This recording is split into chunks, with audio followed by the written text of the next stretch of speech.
Hey guys, welcome to another episode of the Tokushikai Inside Look podcast. This episode is brought to you by our amazing patrons over at Patreon, who have generously donated as little as a cup of coffee to as much as the cost of a bowl of ramen per month. You can find episode videos for these interviews as well as deeper dives into other subject matters at patreon.com/Tokushikai Canada. If you are enjoying this work, please consider supporting us. I grew up in suburban's not quite the right word, but in a small to medium-sized industrial city in Michigan, actually a small town outside of it called Whitehall, Michigan, near Muskegon, Michigan. So very sort of blue-collar 1980s childhood. I don't know what my interests were before that. I started martial arts when I was 15. Before that, my interests were, I would say, fairly standard 14, 13, 12-year-old kid stuff. And I guess that kind of segues into my origin story, if you will, which is I was a nerdy kid. I was not a confident kid at all. And my one sort of hope for standing out and being special was I thought I was pretty smart because I did succeed academically, and a friend of mine told me that in Aikido you could kind of like use your mind to use people's force against them, so you didn't have to, there was no sort of barrier to entry for having any athletic ability, and that was appealing, and so I started up doing Aikido and kind of like a mishmash of kendo and other swordsmanship techniques at a local dojo in a small town in Michigan. That's like the first time I've heard that introduction to Aikido. Usually it's like, I wanted to do something like Judo, but more soft. I like the philosophy of it, but in this case, it's using your mind to win in a fight. That's a very interesting description of what Aikido is. I think the takeaway there is people, when they navigate their way into a new physical practice, be it martial arts or kettlebell, they often need a permission structure, unless they are the kind of person who just naturally is whatever, hormonally driven, genetically driven, eye of the tiger kind of guy who just has always loved contact sports or something like that. Then they need a permission structure to get started, to sort of get to know their body and their power and those things that are often uncomfortable for people. And I think that is often true for, to use a hackneyed term, a beta male, which I think you could say I was a beta male as a kid. Definitely was not the bully in the class. Or I think women often encounter similar challenges. They need that permission structure to feel comfortable going into that space. Did you find that it was starting to give you what you were looking for in terms of, I don't know, more confidence or more assertiveness? Sure, and of course it's hard to separate where being a teenager ends and martial arts begins, or vice versa.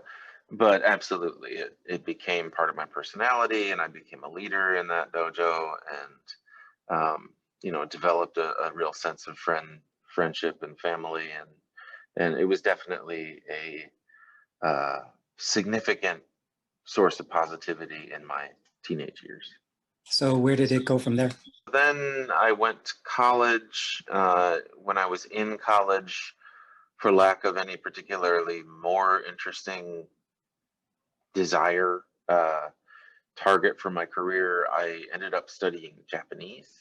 It was vaguely like martial arts, and languages were the easiest class for me in high school, so that was kind of all the thought that went into that. And then when I was studying Japanese in college, I did this sort of typical exchange student stuff. I went to Japan a few times, and so my martial arts career kind of spread as I traveled. Did Aikido in Japan, did the sort of visit to Hombu Dojo, the main ID dojo of the Aikikai in Tokyo. When I was an exchange student, I experienced Koryu for the first time with a Yagyu Shinkage Ryu dojo in Nagoya. and then sort of bounced around until doing Aikido and various other things until I finally moved there to work. So there's this unrealistic expectation people when they think about going to Japan, they're not aware that they think there's a dojo on every corner and you could just find any martial art that you want and you can practice like every day and that stuff. What was your experience like finding something that you were interested in and then doing like a more serious practice? Sure. In the same way that it would be pretty darn difficult as a Japanese person to come to Portland, Oregon, where I live, and decide they want to explore their cowboy fantasies and go get a Stetson and some sweet boots and learn how to ride a horse. I mean, it's possible. It's definitely possible. But the opportunities are limited. And I don't know that anybody in Oregon is going to say it's uncool to ride a horse, but it's not a popular thing at this point, unless you live in rural Oregon, where maybe that's not so true.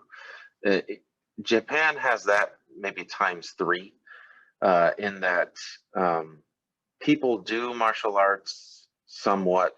They might do some judo in middle school or some kendo in middle school in gym class. But most people don't do martial arts. And there is a cultural, I don't know, I'm getting out over my skis here, but I feel like there's a cultural backlash that has carried on since the end of World War II against a lot of traditional Japanese cultural activities, including martial arts. And so the Koryu, the classical arts, have significantly withered in terms of people doing them. And even arts like, more popular arts like kendo or judo or aikido, don't have anywhere near the following you would imagine, as compared to, say, basketball or hip hop dancing or soccer. Soccer is very popular right now.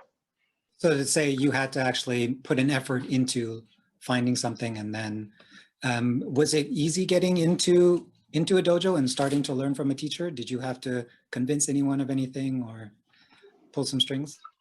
Ironically, at almost every stop of the way, there was zero barrier whatsoever. It was just, oh, somebody new wants to show up. I'm just happy to have a new student, or whatever. The language barrier, when I didn't speak Japanese very well, wasn't a big deal.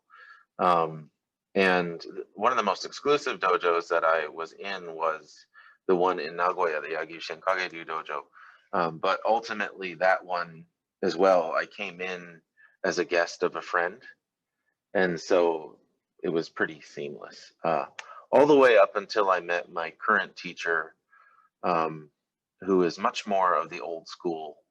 And so this is fast forwarding maybe 4 or 5 years after I graduated college. I was living in a small village in Japan, working for city government, and a friend of mine asked me to take him to a kendo practice. So I took him there as kind of an escort translator, and I saw these guys swinging Joes, which was of interest to me from my Aikido background. And I saw the teacher in particular stood out to me as just very potent. The way he moved was very attractive to me.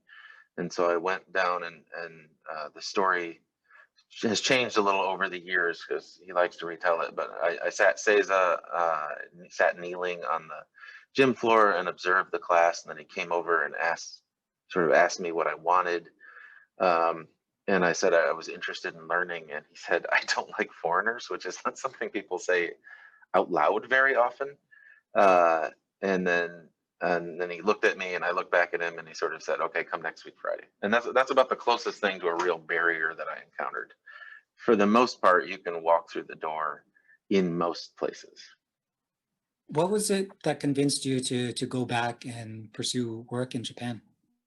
The Japanese degree and the college debt formed a strong motivator. That was the gig that made the most sense. And there was something called the JET program, which was a form of government employment. So pretty much guaranteed employment. Just a moment. Excuse me. That's the 5-year-old trying to ninja his way in. So that was it. I have a lot of friends in Japan. I don't consider myself like a Japan nut or a Japanophile. It's a place that I lived for 10 years, so it means something to me, but I went there because that's where it made the most sense to get work.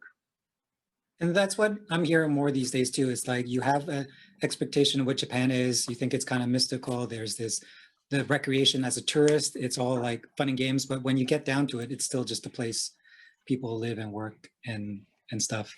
Maybe you could talk a little bit about that just to help Sure. distill that even more. Like, what was your daily life like, or monthly or weekly? Yeah, I mean, it's not only not mystical, it's a fairly anti-mystical place. The nature of conversation in, say, Portland, Oregon, is it is not that difficult to talk to a stranger about your chakras, or your meditation practice would be a very banal conversation to have with some random guy with earplugs and whatever on a bus. No one in Japan talks much about that stuff. And I think the reasons for that are complex and maybe not worth getting into, because I don't have a sociology degree and a history degree on the topic. But one thing I can say from just plain observation is the mystical side of things is much more underweighted than someone might expect, especially if they're going there for the express purpose of studying Aikido, for instance. I think they will find a few Japanese who are big time into that, and not a ton of them. And the opposite is also true. In Japan, it is common to study something by coming from the outside in. So you start with the form. You don't worry about the philosophy until way later. A good example would be I lived in a place with a lot of much older folks. The average age was probably 50, 60 years old. And there were plenty of people there who were born before the war, which tells you how long ago it was that I was there. And there were temples, and sometimes there would be some holiday and people would gather and they would read the sutra. And I can pretty much guarantee you that if 20 of those old folks were out there reading the Heart Sutra, the Hanya Shingyo, one or two of them might be able to tell you what was actually written in it. It is much more prototypical to just sort of read it, and the exercise of reading it will do something to you, and you trust the process. You don't start the way I have been acculturated to approach problems, which is, maybe do some research and try to understand what the Heart Sutra says, and think deeply about what each line is, and parse the grammar and do all this kind of stuff like that. No, you kneel and chant, and it'll do the job. And a lot of the martial arts culture in Japan that I encountered, including some of the classical stuff that I do now, is much more see what I do what I do. And then when you're ready, you'll understand, or maybe no one will ever question that deeply, and you'll just keep doing it. So you were still relatively young at the time. Were you okay with just following along with that, or did you feel like you needed to understand the more depth into this before getting into it? I mean, a lot of what I learned came from a gentleman named David Rodriguez, who taught me Aikido and swordsmanship initially in Michigan. So I kind of had an intellectual grounding for how things ought to work. What are the sort of, I had books I could read to get into what are the sort of philosophical underpinnings of these things that I'm doing, and why do they matter. And that meant that even if the Japanese Aikido teachers that I encountered really only wanted to talk about whether I liked beer, that it wasn't a big deal. And then the downside of that is it also wasn't very exciting. So the Aikido dojos that I drifted through when I lived in Nagoya, a couple that I drifted through when I lived in Oita, were not very satisfying. the technique was fine. It was whatever, but I didn't develop a deep connection with any of the teachers because of that. In contrast, the older gentleman that was the teacher at the Yagyu Kage-ryu Dojo in Nagoya, um, he was interesting. I don't think I had the Japanese at the time to really get into it. And my current teacher sort of stands out a great deal. His name is Goto Sensei, but Goto Sensei is um, a very specific thinker. He's a very logical thinker. He likes saying, ask me a question, I will be able to answer it. Like that's something he's proud of, and that's how his teacher taught him. But culturally speaking, I feel like you do have to have a bit of each. You can't just read a book, understand how it should work in theory, and then go figure that out. There are things in martial arts that you have to learn from the outside in, and there are things that you also ought to learn from the inside out to learn faster. So you mentioned Goto Sensei. He doesn't like foreigners. It's like 20 years now in almost with him. How did that relationship progress? Well, it's progressed fine since it's still here. But he is one of those guys who, like I said, he has opinions. And he is one of those guys who, for instance, might say the quiet part out loud. There are a lot of Japanese people who don't like Chinese people. And he might say that, except for this one, that one, the other one, all of whom are his students, and he loves them to death.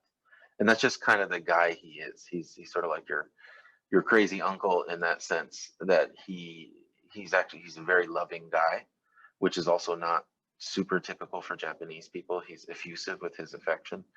And so every time he meets someone from a group or a type of person that he's not a huge fan of on the group level, he quickly finds a way to like them. So it's worked out fine. I think there are other Japanese and certainly other Westerners and Americans, Canadians or whatever, who hold grudges a little more strongly, but that just wasn't the case. So this 10 years that you spent in Japan doing the jet work and then also doing the training, could you talk about a few of the more memorable experiences? If you're going to think back to that time, what really stands out to you in terms of memorable moments?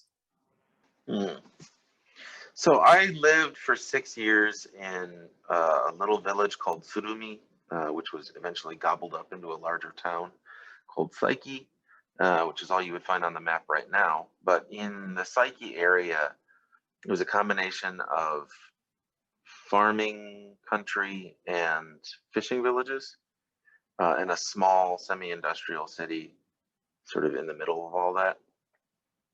I don't know about a particular memorable experience, but one of the things that that was really great about living there is I worked for city government. They didn't really have a lot of expectations. I don't think they knew why I was there. I was just sort of there because the larger federal government had brought me in. And so I got to kind of do whatever I wanted. And one of the things I did there that I really enjoyed was kind of combating the sense I got from young people that they lived in a rural dump and they just couldn't wait to get to the big city, by kind of making some small cultural documentaries like, hey, did you know that in this neighborhood this crazy thing happened? And I got to meet a lot of older folks that were involved in the local historical society, and just I got to run around in the mountains and look at old things, and it was a super fun experience.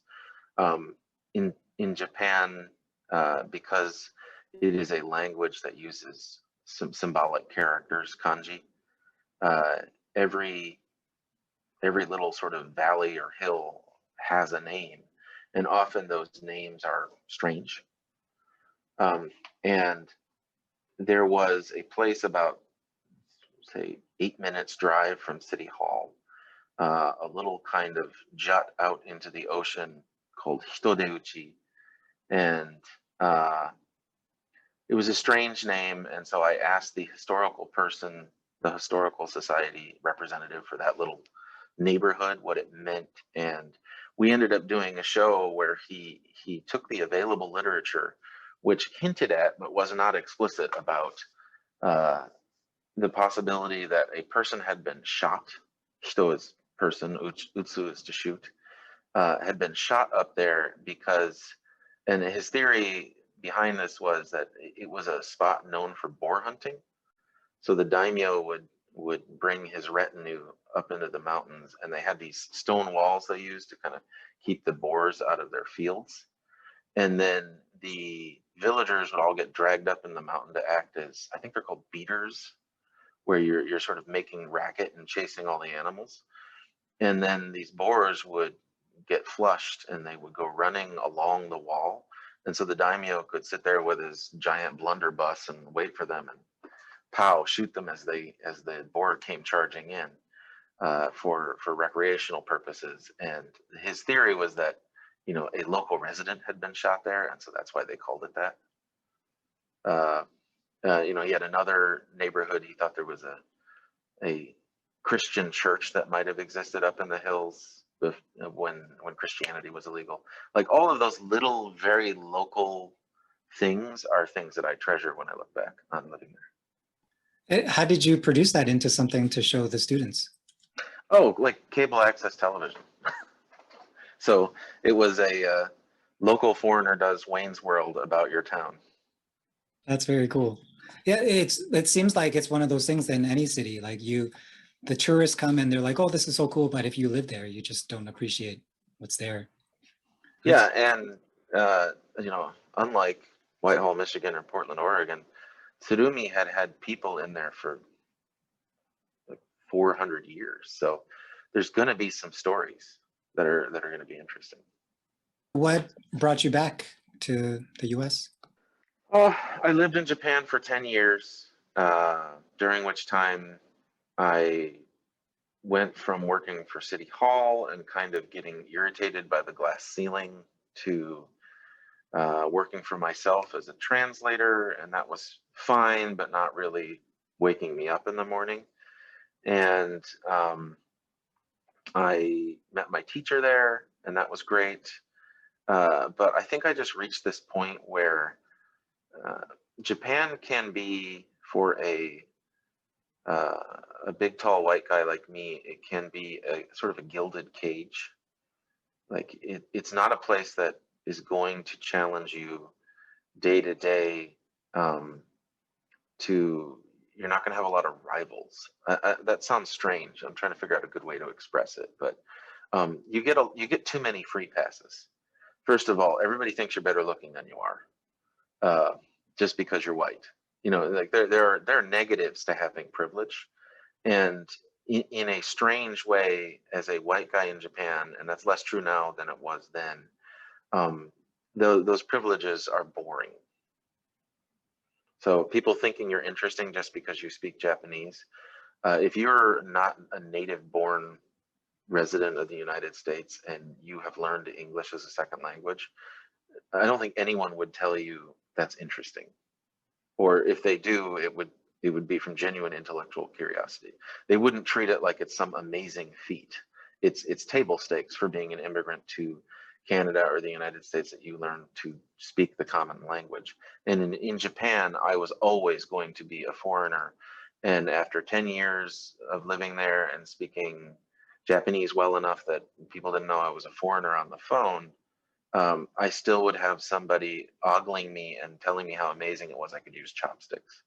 And that kind of alienation just got old.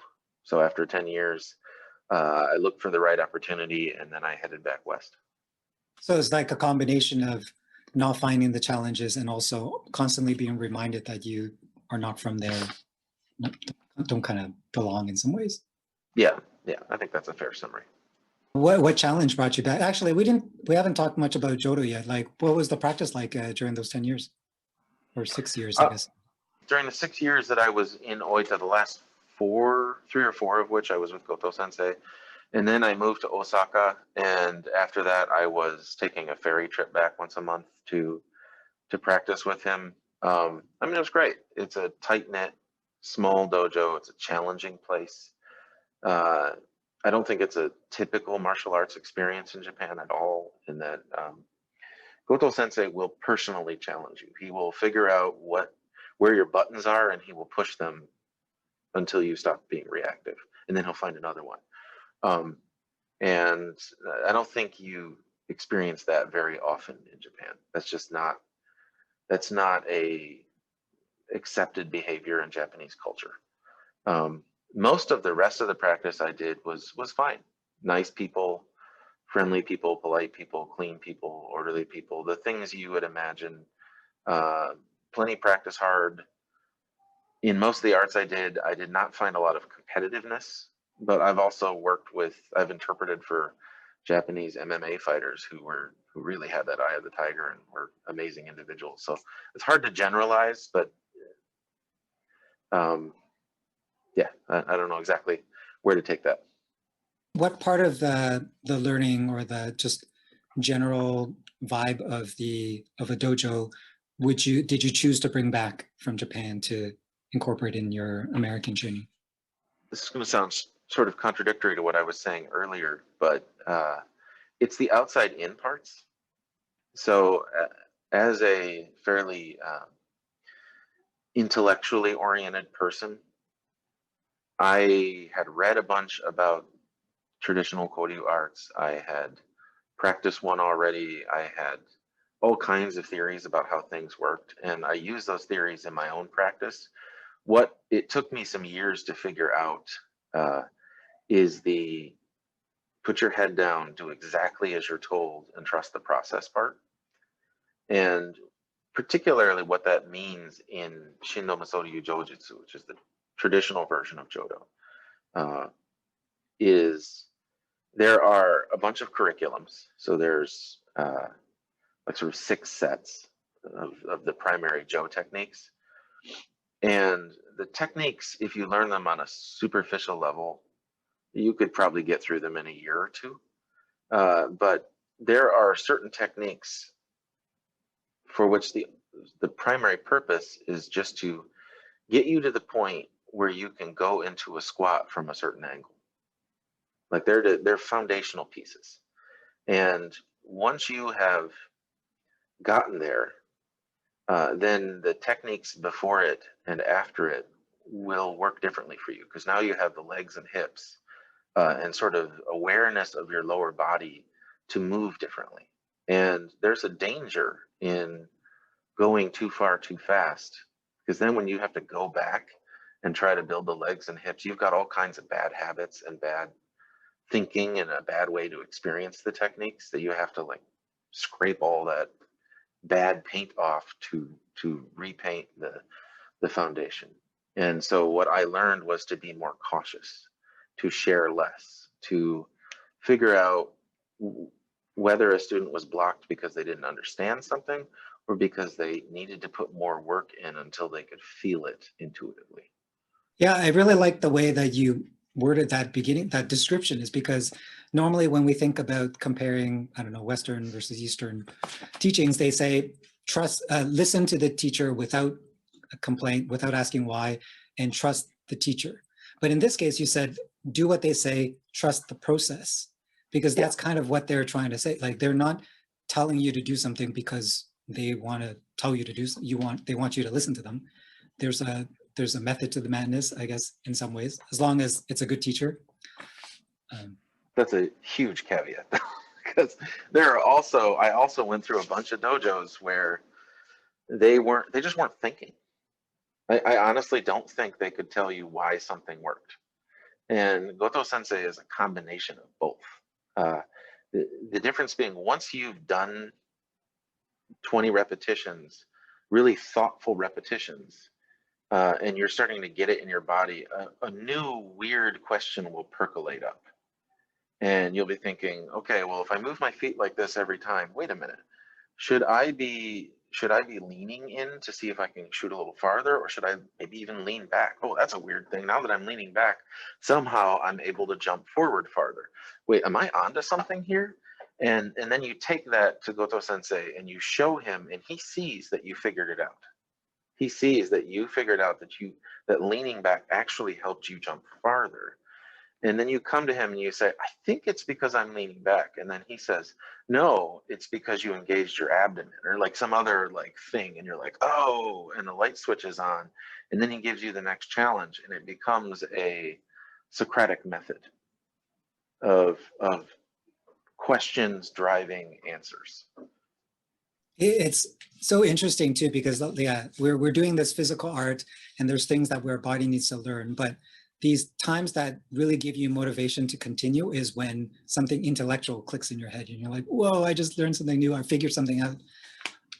And in some ways, like what you were saying, if you tell people it too early, you're not giving them the opportunity to figure it out themselves, which kind of creates this feeling. But what you do need is some specificity. So I might get myself in a little trouble here, but a phrase that I do not like very much is when I hear a teacher say, do this because it's natural. Natural doesn't mean anything. What's natural is what they're doing right now.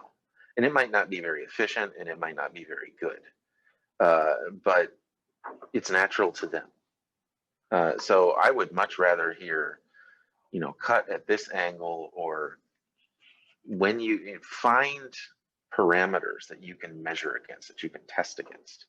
I work in software development now, and writing a requirement for a functionality that you can't test against is worse than worthless. Is totally useless. You should be able to say, if you're going to say have good posture, what does that mean? Does that mean that your chin is over your chest, or does it mean that the plane between the back of your skull and your shoulder blades is flat? Like, how do you measure this? Okay, now we've got this like really clear through line between what I'm saying and what it means. You can go take a video and check yourself. And then when you're working on getting that alignment exactly right, you'll notice that, oh man, like there's this other thing happening. Maybe it's my back foot that's the problem. Maybe if I change, maybe I'm onto something. And you've got that source of truth, that physical parameter to measure yourself against. And I think it's really important to have those parameters be explicit and clear to help people work on the internal challenges. Yeah, no, I'm totally with you on that. It's like, do it naturally for the person that's doing it correctly. If the person's doing it correctly, their natural is the way you want to do it, not whatever you're doing. So yeah, you had this like great opportunity to train with a sensei that kind of merges these different sensibilities. But you found that you didn't have the right challenges you want in Japan, so you decided to move back to the States, but you're from Michigan.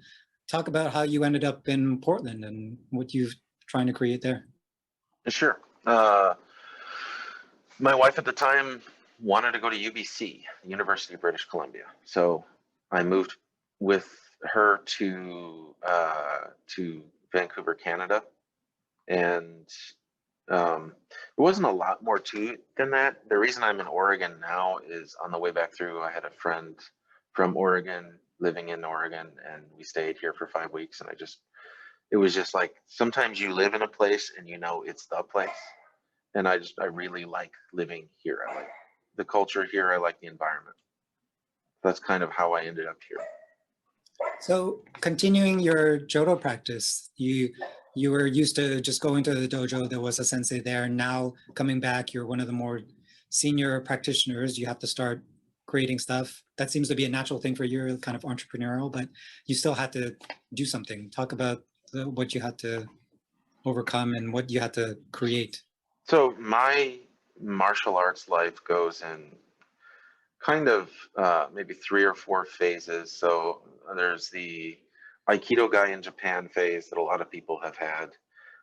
You're kind of itinerant, you're going to different schools, you don't really lock in anywhere. And then after I went there to work and I connected with Goto Sensei, I was like just a pure student. Show up when I'm in the mood, do the thing. It's just a background component of life. And then when I moved to Osaka for 3 years, that was ironically like the most serious. That was when my training really got serious, because I was only seeing him once a month. And that's when I learned how to learn in that I have a month to study what I've been given. And when I come back in a month, I need to have questions. Otherwise, it's a waste of a trip to just go back and get 2 hours on the mat.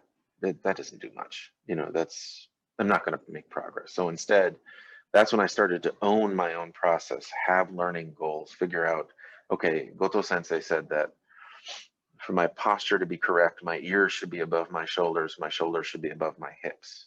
Well, what does that actually look like? Well, let's do some videos and let's kind of use the window and the reflection to figure it all out. And so that's when I became a self-directed learner. And then when I moved to the United States, that's when I first, or moved to Vancouver, that's when I first started like organizing a class, because otherwise I was going to have no practice or once a year practice, and that just wasn't good enough. The challenges weren't special other than the fact that Jodo is very niche. So I don't know of any dojos outside of like a college or something like that that have more than 5 or 10 people at any given point in time. And so it's challenging in that the nerds that want to do this aren't very concentrated. They're sort of spread out.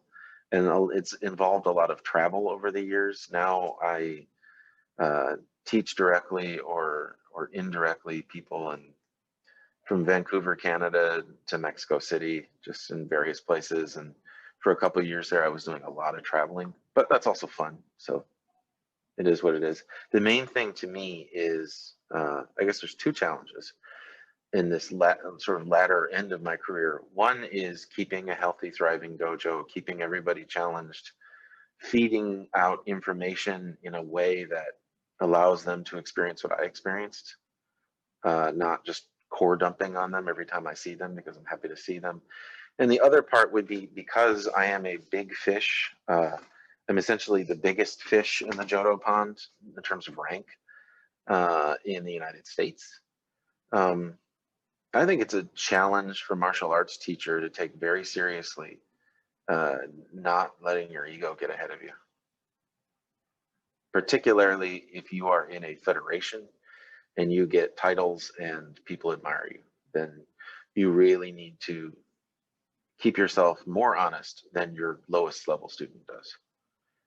How have you managed your own process? Well, I have one huge helper there, which is Goto Sensei. It has changed nothing about how he talks to me in private. He's a little, he isn't going to ride me super hard in public, because I guess he wouldn't want me to lose face, especially now that I sort of ride herd on everybody here in my own organization. But when we do our private sessions, when I bring him over once a year, when we do our private sessions, he's very clear about what I need to fix. And I would say on an annual or biannual basis, I get told, well, you should be doing your Hikiotoshi this way. Hikiotoshi it's a very core technique in Jo. And I get a correction that I realize is going to require like 3 months of retooling to consume. And those really keep me humble. So you're now living as a remote student and a remote teacher.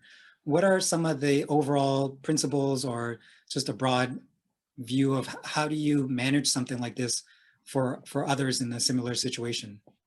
I would say the best thing that people can get out of this remote learning experience is to become more self-directed. People are attracted to martial arts practice because they like authority. And that cuts 2 ways. One is people want an authority figure in their life. They want Master Kim or somebody like that to make them do push-ups. Like, that is a legitimate, perfectly admirable reason to go do some taekwondo and lose 10 pounds. Like, I'm with you there. That's a great way to go if that's your jam. There is another side of that, though, where once you've done your Master Kim's Taekwondo Dojo or your BJJ or whatever it is, for long enough, you start to ascend in the rank of whatever you're doing. And that's when the ego slips in and you become the person who's yelling at other people to do push-ups. And it's easy to get to drink a little bit too much of your own Kool-Aid when that sort of thing goes on. I think I lost track of what the original question was. Well, helping others, whether as a Oh, remote right, student or as a remote teacher.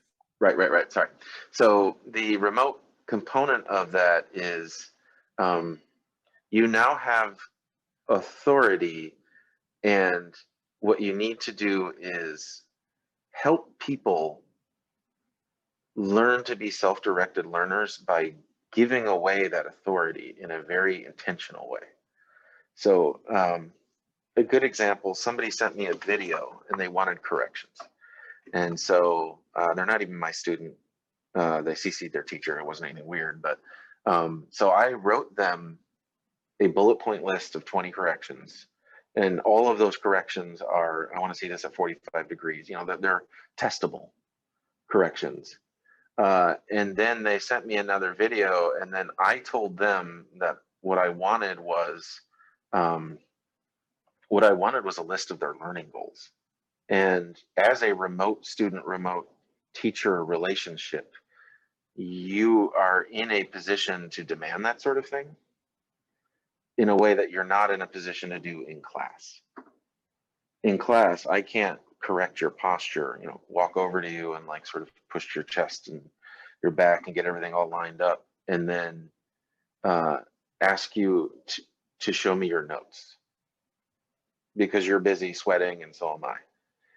And when you're doing remote teaching, it's a good opportunity to do something like I was in a remote class and there's this movement where you're standing and then you kind of step to the side and you step in and you scoop up somebody's wrists with your staff.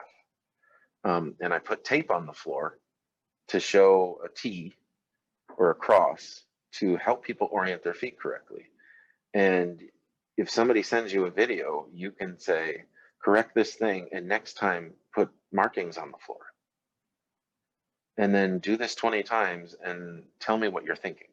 And so one thing I see a lot in remote classes is somebody like me is jibber jabbering for 20 minutes about whatever's on their mind.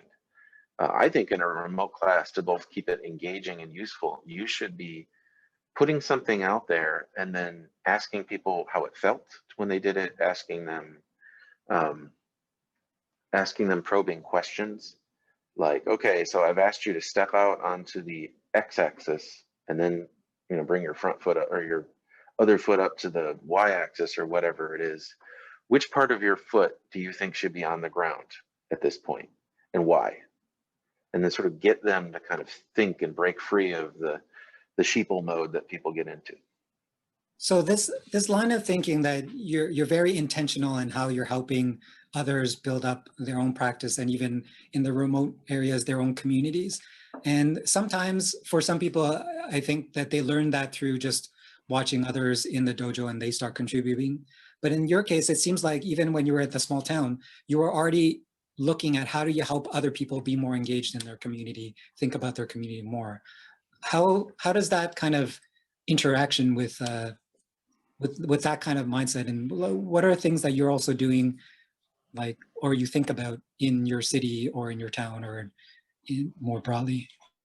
I wouldn't say I'm very civically active right now. I'm not running for mayor or doing volunteer work, mostly because of the going on 5-year-old that was trying to get in the door earlier, and the dojo are just sort of about as much as I can handle at the moment. But the one thing I would say is, unless you just love movement or you're a prison guard, there's not a ton of reasons to spend a bunch of time practicing martial arts, except for what the process gives you and the community you build. And I don't know if the process alone would be enough, that if all Jodo people were wiped off the face of the earth or sucked up into an alien spaceship, that I would just keep doing it on my own. I would almost certainly start gathering students again, because having that community and that sense of family is super rewarding, and it's something that lasts for decades and, you know, gives you back a lot more. And that kind of self-directed learning thing I was talking about is how you teach. If you can explain your question to your sensei, then you can explain the answer to your future students. And so teaching people how to teach is a very useful skill that's going to benefit them everywhere, even if recreating some ancient samurai battle that will never be contextualized in self-defense, you know, that is a less immediate benefit. So there's this framework that I was introduced to me like when I was listening to a podcast called the plus, minus, and equal. It's when anyone that wants to have some kind of improvement, they need someone that's above them, plus like a sensei that's teaching them, instructing them, pulling them up. A minus is something that they can teach, or a kohai junior student, or someone that they can try to encapsulate what they're thinking, their thoughts, and help another person up. And an equal is just like a peer, someone that's either, if you're in a competitive sport, you're winning, they're winning, you're winning, that pulls you up, or just someone that's in your level. You mentioned Goto Sensei already, so who would be your equal and your minus?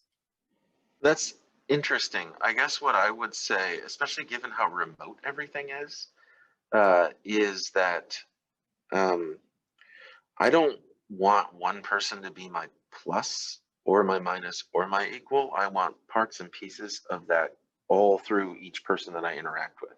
So Goto Sensei is getting older. There are areas, maybe particular motions in particular kata, where I might have more oomph, also because I'm large and body weight matters. So I can be a plus to him in certain areas, and he needs that. He needs me to challenge him.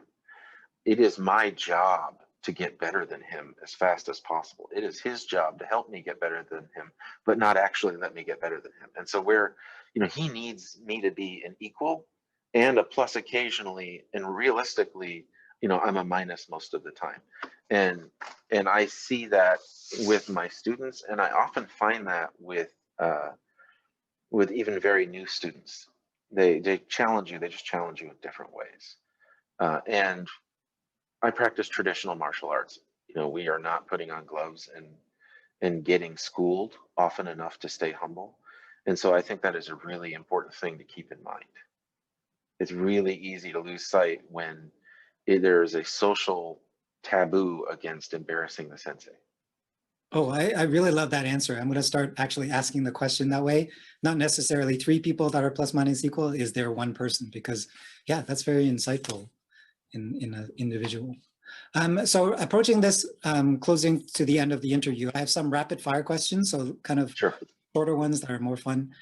First one is, do you have a quote or a proverb or a motto or something that you like or you think you live by or practice by? Nothing. I have a bunch of little ones, nothing super popping at this point. I'll let you know if something comes up. Okay. In the last few years, what have you changed your mind on? Something that you used to believe was false is now is true, something that you didn't think was important, but now you think is really important?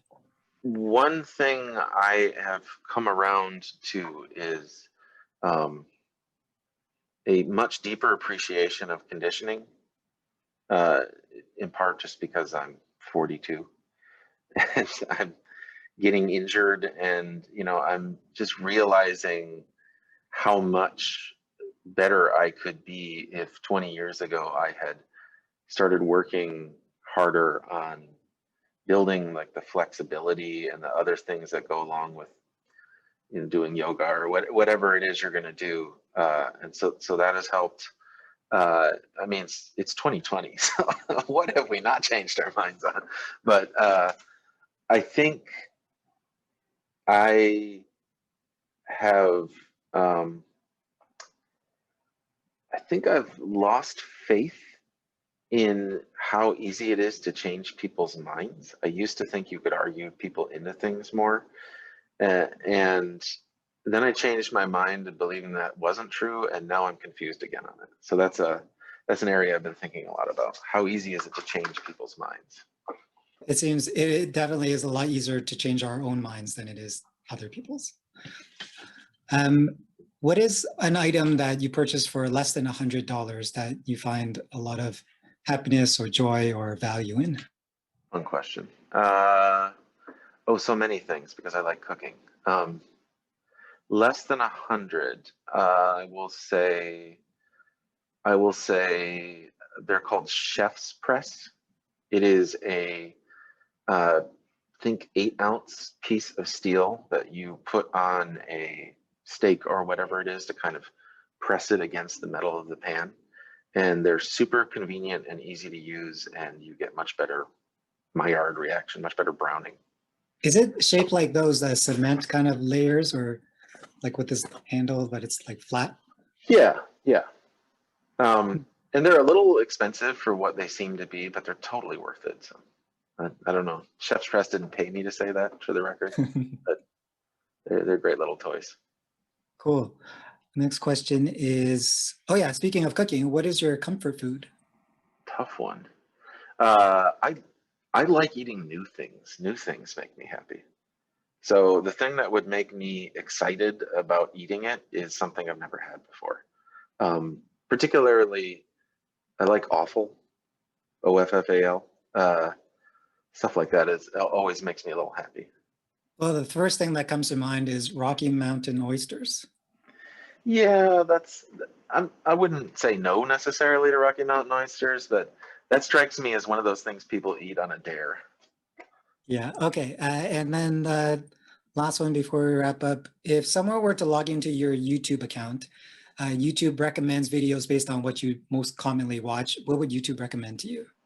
Right now, it might either be Kenji Lopez Alt's cooking channel thing that he's doing, or a social commenter named ContraPoints that I find quite interesting. I think I might have seen that one a little bit. Anyway, so this was a great conversation. Thank you. It was super interesting. Do you have anything you want to wrap up with, a message to the audience, something you just want to share in closing for this? Yeah, I mean, if you're listening to this, you probably practice martial arts, and I would, I guess, throw a challenge out. Do you have, let's say, do you have a list of 3 to 10 measurable, achievable goals in your martial arts practice right now? And that it can't be something like, I'm going to practice more often. It has to be something like, I'm going to jump a centimeter farther. I'm going to do my Iaido kata without making a single sound, or I'm going to cut, and when I look in the video, it's going to have a perfect plane, or whatever it is. If you don't have a list of measurable things that you can check the box on and actually achieve, then you're probably spinning your wheels. So go make a list. All right. Well, thank you for that. Well, hopefully when this is published, maybe in a few weeks' time in the new year, someone will have at least something to think about in terms of a resolution for 2021. Feel free to look me up on LinkedIn or something and share it with me. It would be interesting to see what people's lists look like. Cool. Awesome. So I'll give you back the rest of your day. It was a great conversation. Normally I just release the audio, but a lot of people are now asking for the video version of these conversations. Are you okay with sharing that? I didn't do my hair, but I'll live with it. Awesome. Thank you so much, and have a great rest of your day. Thanks, Patrick. See ya. Bye-bye. Hey guys, I hope you enjoyed that episode, because we have a lot more exciting conversations to share as we explore the world of the traditional Japanese martial arts. The Inside Look podcast is made possible by our patrons over at Patreon, so if you enjoy this work and want them to continue, please consider supporting us for as little as a cup of coffee. There are many more ways for us to work together by connecting with us on Facebook and Instagram at tokushikai.canada and subscribing to our monthly newsletter at subscribe.tokushikai.ca. Until next time, thanks for listening.